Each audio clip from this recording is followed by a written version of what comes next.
This episode focuses on a country that was very prominently in the news at the end of 2019 as a result of a violent, brutal, and savage military coup that removed the country's democratically elected president and replaced it with an unelected right-wing faction, but has since disappeared from the news despite the fact that democracy has not been restored. And that country, of course, is Bolivia.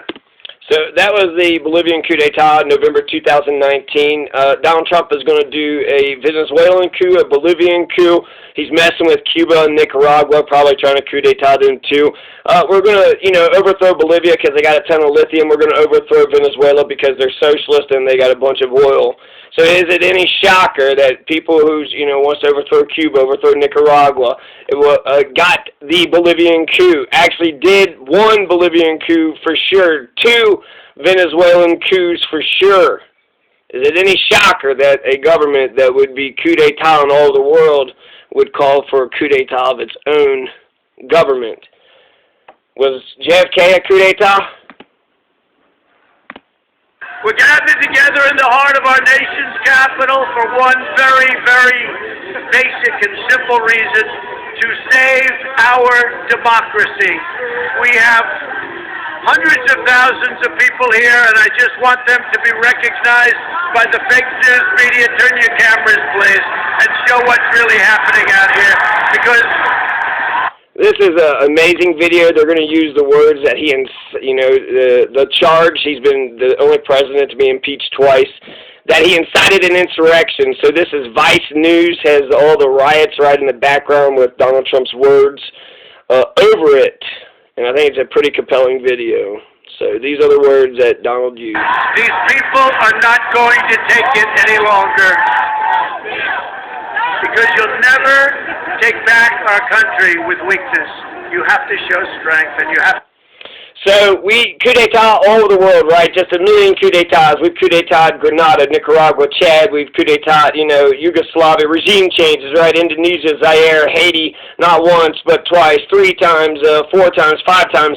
Iraq, right? A whole bunch of times. Panama, a whole bunch of times. Burkina Faso, 1987. Bolivia, Venezuela. In 2009, Barack Obama overthrew, Honduras. Barack Obama, right? Then, there was the Iran attempted coup 2007. We tried to overthrow Iran. Started the Syria thing 2006. Tried to overthrow Palestine in 2006. That's when Hamas won the elections. The Iraq War killed 1 million people. So this is what America does. We're the empire. We're for hegemony. And since we're the policemen of the world, we need to be the good policemen, okay? We need to be the good policemen, or we just need to bring all of our boys home. You have Myanmar, which has got, the Rohingya Muslim genocide, and then you also got Yemen. Yemen, that's done with our permission, with our guns, with our weapons. How many, billions of dollars that Donald sold Saudi Arabia with all those weapons? There's a genocide going on in Yemen right now because of the United States. So we need to be the good policemen. I mean, it's one thing to be the policeman and ignore Hong Kong and to ignore Myanmar, but it's another thing to be actively the policemen who are engaging in, criminal activity. So like I said, if we're going to be the policemen of the world, we're an empire, America. That's the truth of it. 900 military bases, 150 countries. If we're not an empire, what the hell is?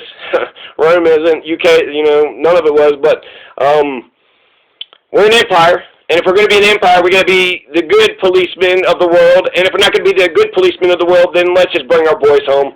Let's just take care of America. Come home, America. Just come home. You have to be strong.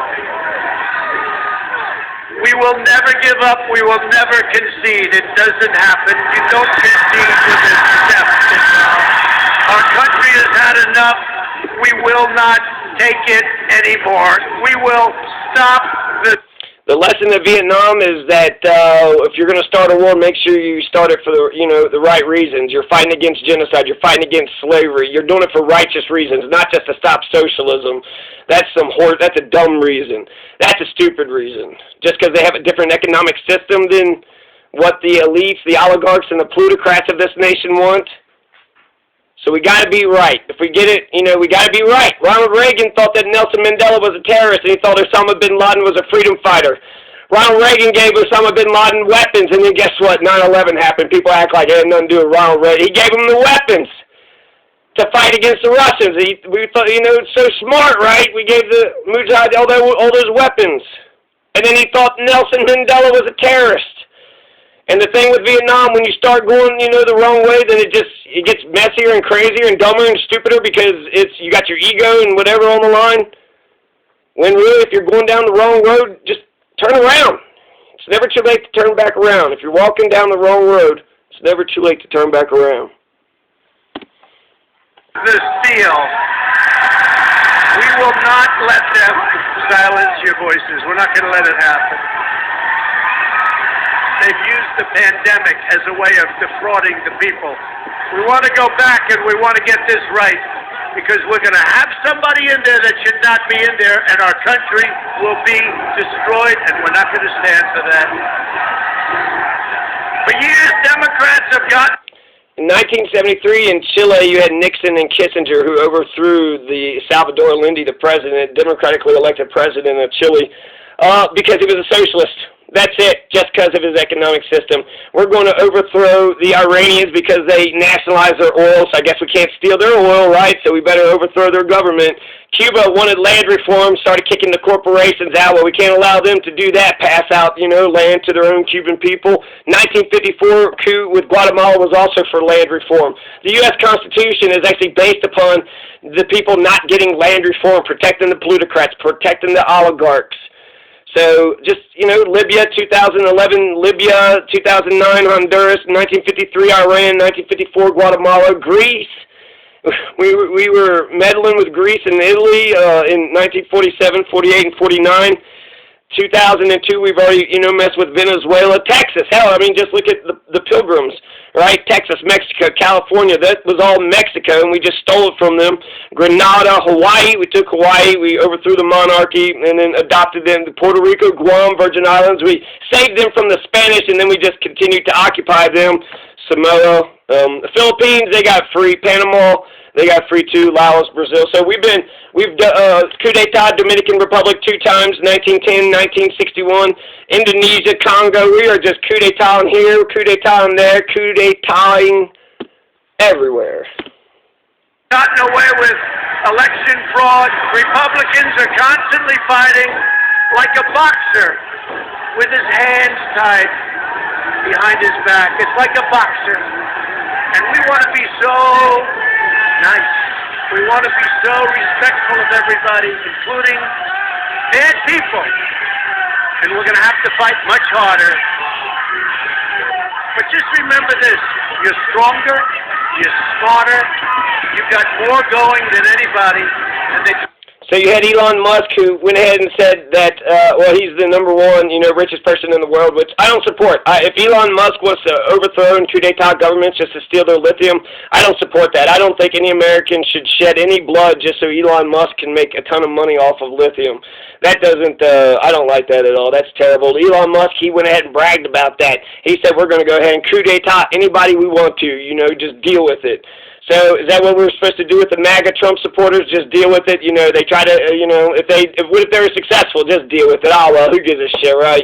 Trump's emperor for life. Who gives a fuck? Who cares if it's an imposter president or if it's a foreign military occupation? Who cares if China just conquers us? We would just tolerate it, right? We would just accept it. I think we need to treat the world as equals and treat the world as we want to be treated. Listen to the United Nations. We don't have to go around starting all these wars. We waste too much money on the empire. We're not spending it on defense. We're spending it on war and empire. That's what $700 billion is going for. $700 billion, and that's just supposed to be rubber stamped. NDAA, we'll just go ahead and rubber stamp that. But Donald's the one that vetoed it. Democrats are the ones that overrode the veto. They try and demean everybody having to do with us. And you're the real people. You're the people that built this nation. You have to get your people to fight. And if they don't fight, we have to primary the hell out of the ones that don't fight. And our election was so corrupt that in the history of this country, we've never seen anything like it. Why wouldn't they let us verify signatures in Fulton County? I don't know, Donald. Why do you keep talking? So you have perpetually sustained coup d'état in Venezuela for the last 2-3 years. Pelosi, Pence, Trump, all the the old gang, right? That's going to overthrow Venezuela, and it's much different. The Diet coup in D.C. that was just a bunch of rapscallions acting like rapscallions. They tried to do something, and they got quashed pretty quickly. Actually, it actually went against everything that they were trying to do. They wanted Donald to become president, but because that happened, they had to stop the objections in the Senate and the government, and went ahead and just confirmed Biden to be the brand new president. So they might have had a chance with whatever objections and bullshit, but ultimately because of the violence, so they achieved the exact opposite of their goals. They achieved the exact opposite of their goals. So the coup d'etat in Venezuela that America's perpetuating, and all these coup d'etats are real coup d'etats that the government was actually overthrown and somebody else was controlling them, versus the U.S. Capitol riots, which was just terrifying and terrible, and a bunch of terrorists doing some dumb shit. But it's a diet coup. It's a diet coup. It's not like the shit that we were doing, to Venezuela, which I will get to in the next video. Peace.